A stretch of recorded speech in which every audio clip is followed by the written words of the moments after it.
Charlotte Casiraghi, bonsoir. Bonsoir. Les rencontres philosophiques de Monaco ont été créées en 2015.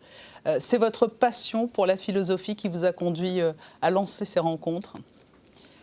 Oui, certainement, on peut parler de passion, de force motrice, en tout cas la force de la passion qui m'a poussée à créer ce projet, mais aussi, je dirais, une joie peut-être, une joie de philosopher, une joie qui donne envie aussi de partager les découvertes que j'ai pu faire grâce à la philosophie, ou en tout cas ce qu'elle a pu m'apporter. Et pour moi, il a été clair que je n'avais pas envie de me consacrer à une carrière universitaire, repliée peut-être sur mon propre travail, mais de partager le plus possible les rencontres que je pouvais faire avec des philosophes et surtout d'apporter quelque chose à Monaco, à son dynamisme culturel. Et donc, ça a été très clair pour moi que je voulais m'investir dans la vie culturelle de Monaco. Vous êtes entouré de 3 membres fondateurs.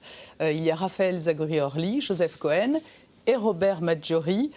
Pour la petite histoire, c'est lui qui vous a transmis le goût de la philosophie, puisqu'effectivement, on a parlé de passion, mais c'était votre champ d'études ensuite. Oui, alors c'est vrai que la rencontre avec Robert a été très importante, puisque ça a été mon professeur en terminale. Je pense que j'avais déjà un désir de philosophie avant de la découvrir en terminale, mais c'est vrai que Robert m'a transmis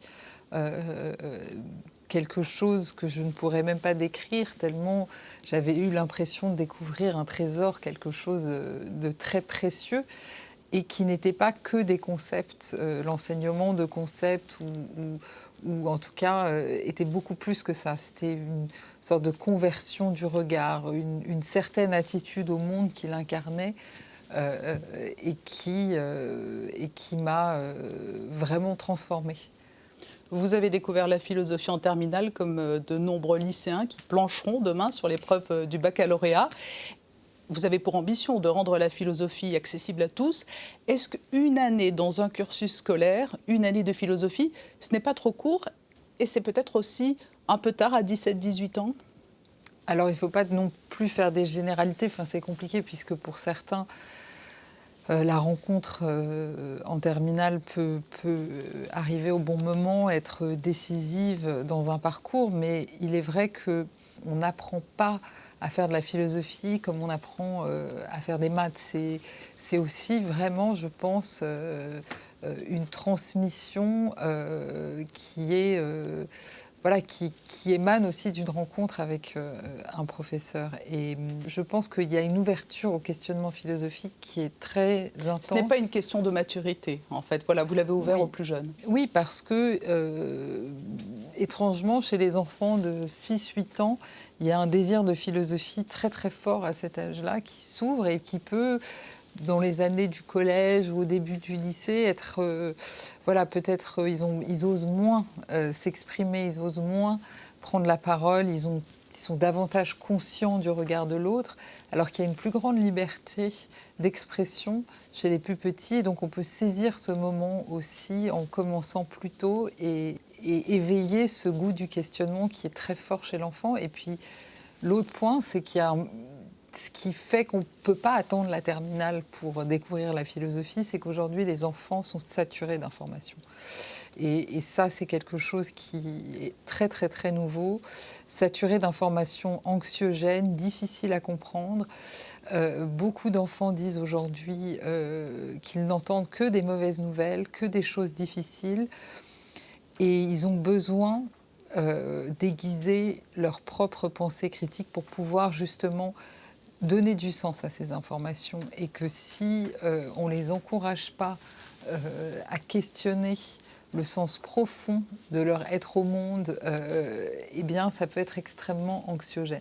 Voilà. C'est une arme anti-crise. Nous sommes en pleine crise de la Covid-19. Est-ce que la philosophie peut nous aider à surpasser ces moments difficiles? Est-ce que la philosophie peut nous aider dans notre quotidien, plus généralement? Alors c'est J'aime pas trop le mot aider au sens où la philosophie n'est pas quelque chose qui vous permet d'être heureux, ni de maîtriser vos émotions, ni d'être dans la certitude. Ça, c'est du développement personnel, c'est pas tout à fait la même chose.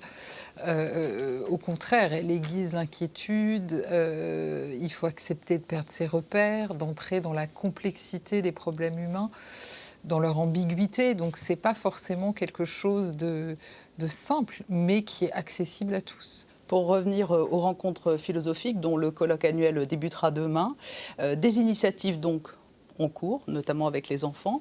Il y a des projets à venir. Qu'est-ce que vous souhaitez développer dans les tout prochains mois, entre ces initiatives sur lesquelles vous pouvez capitaliser d'ores et déjà, puisqu'elles ont montré leur pertinence, et des projets peut-être encore en tête?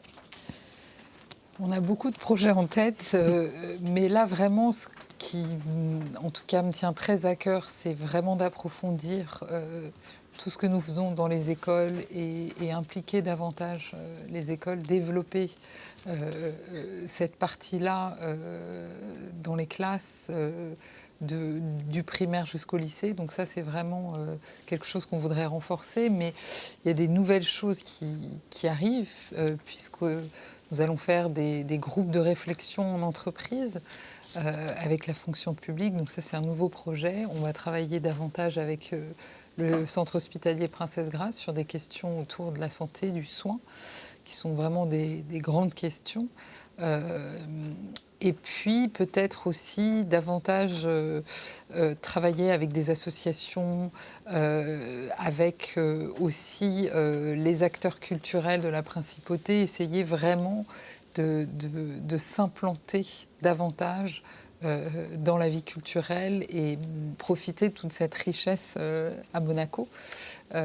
Et donc ça, on travaille un petit peu sur de nouvelles idées. Et puis, projet en juin de l'année prochaine de vraiment faire une semaine Philo Monaco, une grande semaine dédiée à la philosophie, où mon rêve serait que tout Monaco, voilà, soit dans ce désir de philosophie, que ça puisse se ressentir pendant une semaine et de mettre au cœur de cette semaine des grands axes qui sont extrêmement importants pour nous, qui est la question du soin, de l'éducation, de l'écologie, de la place des femmes et des grandes questions éthiques. Et donc on aimerait vraiment mettre ces enjeux-là au cœur de la principauté et que tout le monde, en fait, que tout le monde se sente concerné et participe à cette semaine et se dise pas, oh là là, la philosophie, c'est pour des gens qui ont fait des grandes études, mais qu'elle existe vraiment dans l'espace public. Voilà. Vous évoquez la principauté. Est-ce que les rencontres philosophiques ont pris un tel envol parce qu'aussi elles ont été créées à Monaco, qui est une terre de culture et d'ouverture?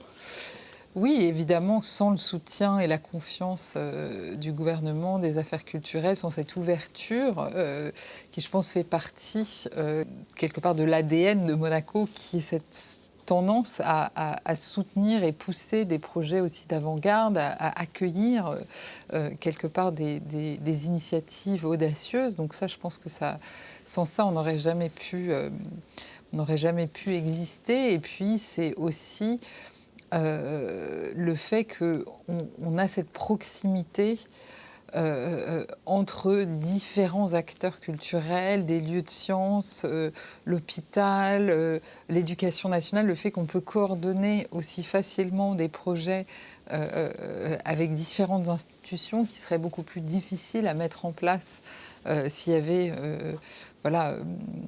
des obstacles administratifs, politiques peut-être plus lourds.